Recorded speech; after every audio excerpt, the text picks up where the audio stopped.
किसको टारगेट बनाया गया, क्या बताया गया, क्या समझाया गया? ओके, जैसे जैसे टूर्नामेंट आगे जा रहे हैं नेशनल टीमें अच्छा कर रही हैं, अच्छी हो रही हैं, स्ट्रेंथन हो रही हैं।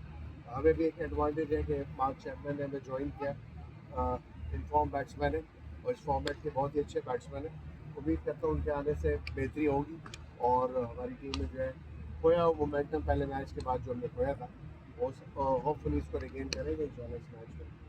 आपको पीएसएल की क्वालिटी इंप्रूव होती हुई नजर आ रही है इस पीएसएल में? मुझे गिरती हुई भी नज़र नहीं आ रही, बट अच्छी है क्वालिटी, प्लेयर्स आ रहे हैं।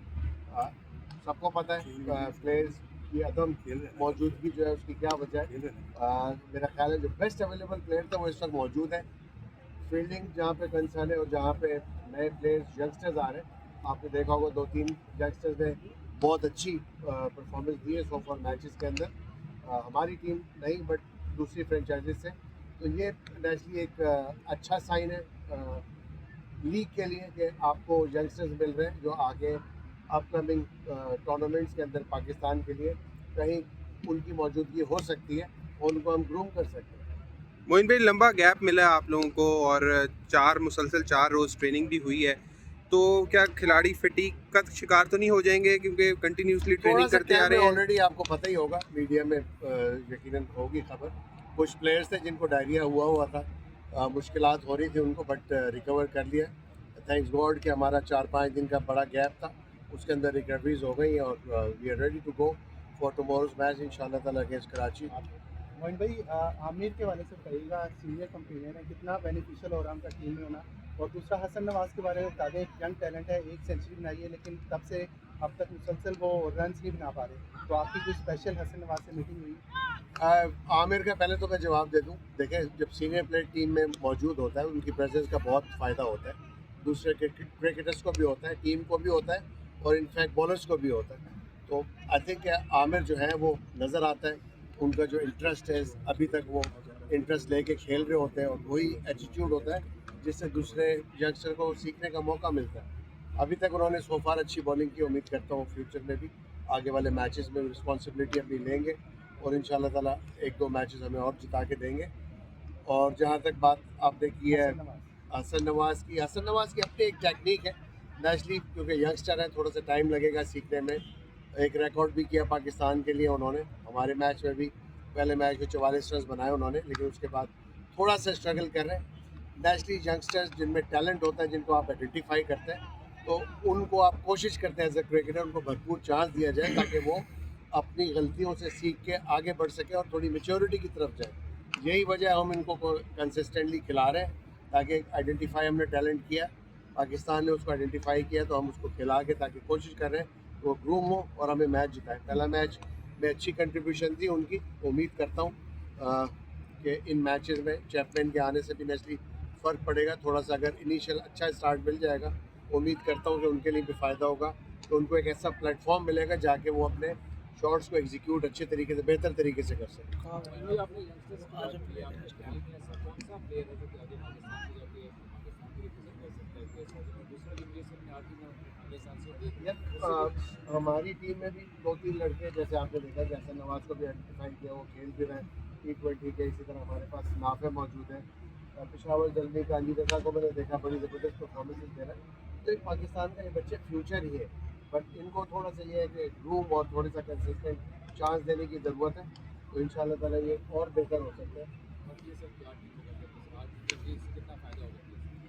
नेचुरली देखिए, नॉट ओनली क्रिकेटिंग फ़ायदा होगा, in terms of revenue generating भी फ़ायदा है क्रिकेट बोर्ड का, और क्रिकेट बोर्ड जितना भी फ्रेंचाइज रेवेन्यू अर्न करते हैं वो इवेंचुअली क्रिकेट के ऊपर ही खर्च होता है, उसकी डेवलपमेंट के लिए खर्च होता है।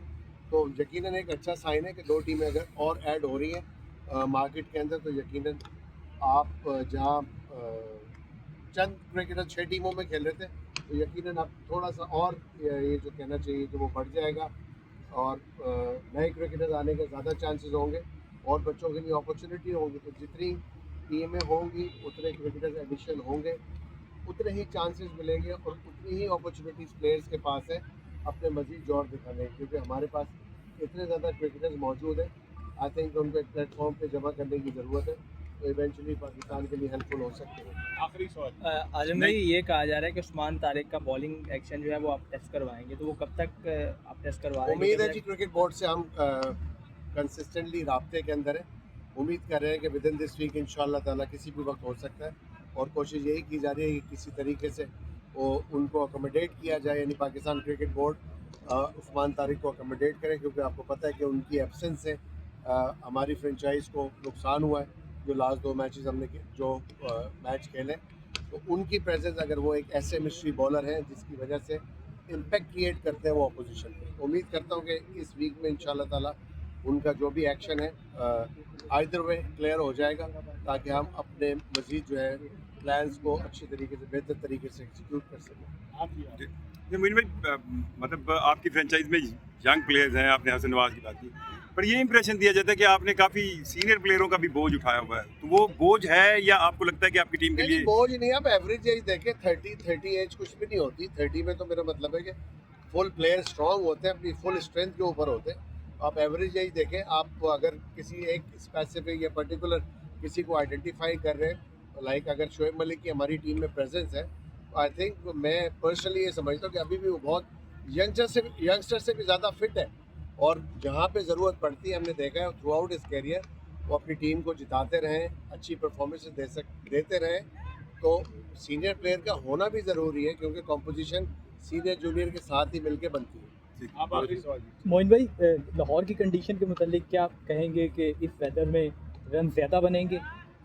देखिए, डिपेंड करता है। हम पिछले 3 दिन से प्रैक्टिस कर रहे हैं। जब फर्स्ट डे हमने प्रैक्टिस की थी तो ड्यू फैक्टर था, नज़र आ रहा था कि रात 8 बजे 8:30 बजे ड्यू आ गई थी। अभी भी हम LCCA के ग्राउंड पे खड़े हुए, यहाँ पे ड्यू मौजूद है।